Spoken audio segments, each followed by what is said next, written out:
आज मैं आपके सामने जो वीडियो लाया हूँ वो उससे आगे की कड़ी है, जिस वीडियो में प्रीवियस वीडियो में मैंने आपको समझाया था कि ग्रेविटेशनल फोर्स और यूनिवर्सल लॉ ऑफ ग्रेविटेशन क्या है, जो न्यूटन ने जो लॉ दिया था। उसके बाद में आगे हम आज बात करेंगे फ्री फॉल के बारे में और वेट और मास के बीच के डिफरेंस।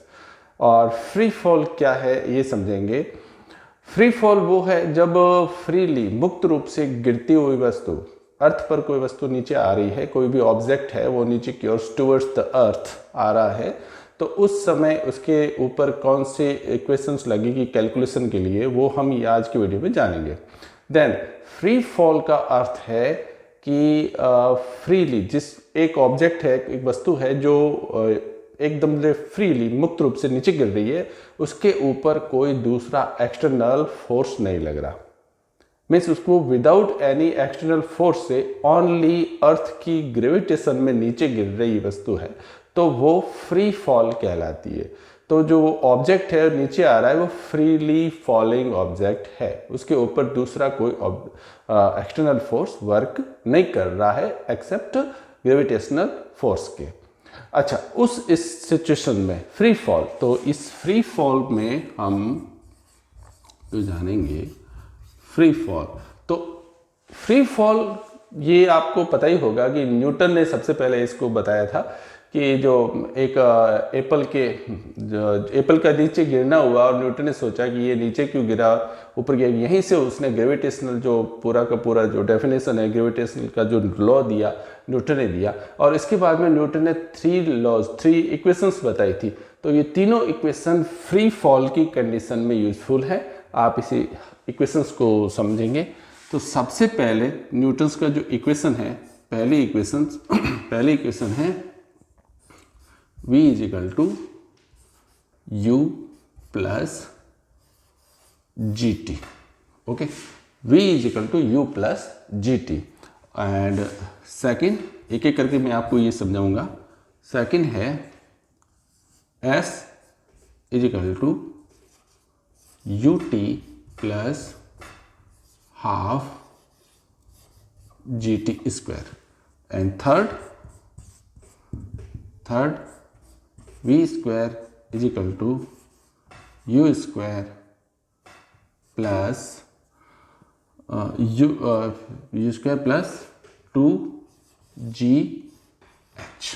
ओके, ये जो 3 इक्वेशंस है न्यूटन की, ये तीनों इक्वेशंस फ्री फॉल में कैलकुलेशन करने के काम आती है, यूजफुल है। अब कैसे आप समझेंगे इसको, एक एक इक्वेशन को मैं समझाता हूँ आपको कि जब नंबर 1 इक्वेशंस, ये जो इक्वेशन है ये तब यूज होती है जब वेलोसिटी दे रखी हो और टाइम दे रखा हो। जब वेलोसिटी और टाइम दे रखा हो, मतलब टाइम दे रखा हो और वेलोसिटी पता करनी हो। इसमें v क्या है? v है वो है फाइनल वेलोसिटी।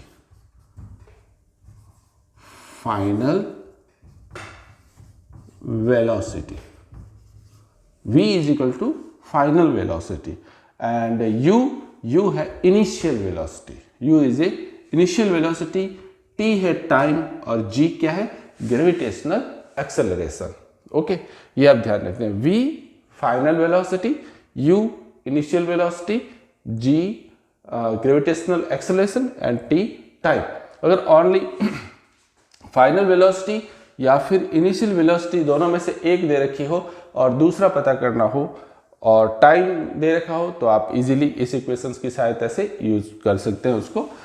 तो ये था पहला इक्वेशंस। और इसमें एक बात और कि चूंकि ये जो फ्रीली फॉलिंग ऑब्जेक्ट है, इसमें 2 कंडीशन आपको आएगी। मैं आपको बाद में इसको समझाने के बाद में और समझाऊंगा कि इसमें ये जो प्लस का निशान है वो माइनस क्यों हो जाता है। पहले इसको समझेंगे कि फ्रीली फॉलिंग ऑब्जेक्ट के लिए ये तीनों इक्वेशन है। ठीक है, अब यहाँ पे देखो S, यहाँ पे S क्या है? S है डिस्टेंस, और इसको मैं H भी लिख सकता हूं। H means height. अर्थ से हाइट है ना फॉलिंग ऑब्जेक्ट की, वो है। और U initial velocity, T time plus ½ GT²। ये इक्वेशन कब लगेगी? ये इक्वेशन जब लगेगी जब आपको इनिशियल वेलोसिटी दे रखी हो, इनिशियल वेलोसिटी, और आपके पास टाइम दे रखा हो, हाइट पता करनी हो, तब ये इक्वेशंस लगेगी। इस इक्वेशन की सहायता से टाइम और initial velocity and height in तीनों का रिलेशन इस इक्वेशन में। और थर्ड जो इक्वेशन है इसमें टाइम नहीं है। अगर आपके पास टाइम नहीं दे रखा हो, टाइम का नहीं पता है और वेलोसिटी पता है और हाइट पता है, तो आप फाइनल वेलोसिटी या इनिशियल वेलोसिटी को आप पता कर सकते हो। देन वी स्क्वायर, ये final velocity, you square initial velocity plus 2gh। तो ये तीनों इक्वेशंस तो यूजफुल है किसके लिए? फ्रीली फॉलिंग के लिए। अब अगर कोई स्टोन या फिर कोई ऑब्जेक्ट अर्थ से ऊपर फेंका जाता है अगेंस्ट द ग्रेविटी, तो अगेंस्ट द ग्रेविटी फेंकने पर ये जो है ये माइनस में हो जाएंगे। इसका माइनस में होकर इसका रीजन क्या होगा माइनस में होने का? क्योंकि जो g है, ग्रेविटेशनल एक्सेलरेशन है, वो जो उसका डायरेक्शन है ऊपर की ओर, अपवर्ड, उसके अगेंस्ट वर्क कर रहा है। मीन्स वस्तु ऑब्जेक्ट है वो तो अपवर्ड जा रही है ऊपर की ओर, बट ग्रेविटेशनल एक्सेलरेशन वापस नीचे की ओर लग रहा है, तो यहां पर g माइनस में आएगा। और जो इक्वेशंस बनेगी वो ये बनेगी कि v is equal to u minus gt, एक ये second h is equal to ut minus half gt square, और third v square is equal to u square minus 2gh। तो ये तीनों इक्वेशन फ्रीली फॉलिंग, नीचे गिरती हुई वस्तु के लिए है ना, फ्रीली फॉलिंग ऑब्जेक्ट के लिए ये तीनों इक्वेशंस यूज होगी। और ये तीनों वस्तुएं, ये तीनों इक्वेशंस, कोई भी वस्तु फ्रीली ऊपर की ओर अपवर्ड जब फेंकी जाती है ना, अपवर्ड डायरेक्शन में, उस समय ये अपवर्ड डायरेक्शन, उसमें ये तीनों इक्वेशंस यूज होगी।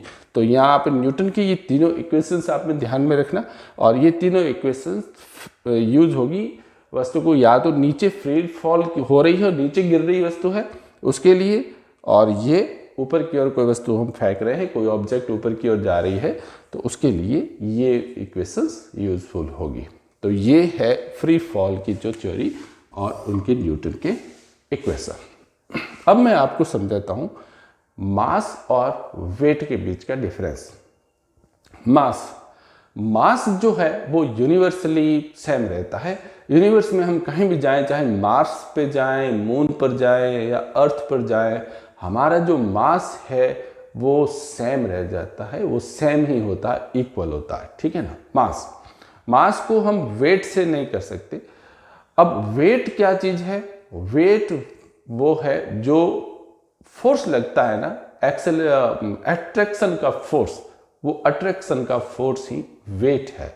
मीन्स अर्थ के द्वारा लगने वाला हम पर अट्रैक्शन का जो फोर्स है वो वेट है।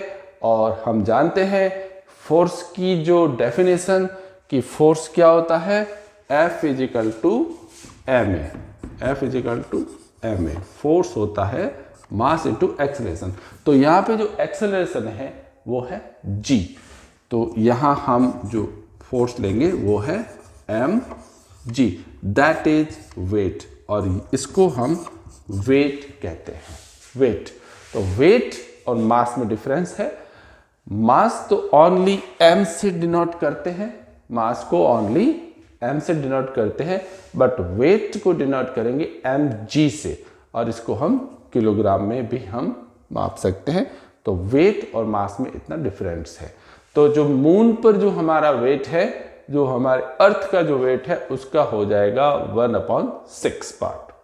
तो मून पर हमारा वेट का 6वां हिस्सा हो जाता है। क्यों? क्योंकि उसकी ग्रेविटी 1/6 पार्ट होती है अर्थ की ग्रेविटी से। ओके, तो ये था मास और वेट के बीच का डिफरेंस, और यहाँ आपको समझ में आ गया होगा फ्री फॉल में। और फ्री फॉल की ये तीनों की तीनों इक्वेशंस आप ध्यान में रखना, इसी इक्वेशन के अकॉर्डिंग कैलकुलेशन होगी। मैं आपको बाद में एग्जांपल से कुछ कैलकुलेशन भी आपको समझाऊंगा। तब तक आप मेरे चैनल देखते रहिए और इसको सब्सक्राइब कीजिए। Thank you.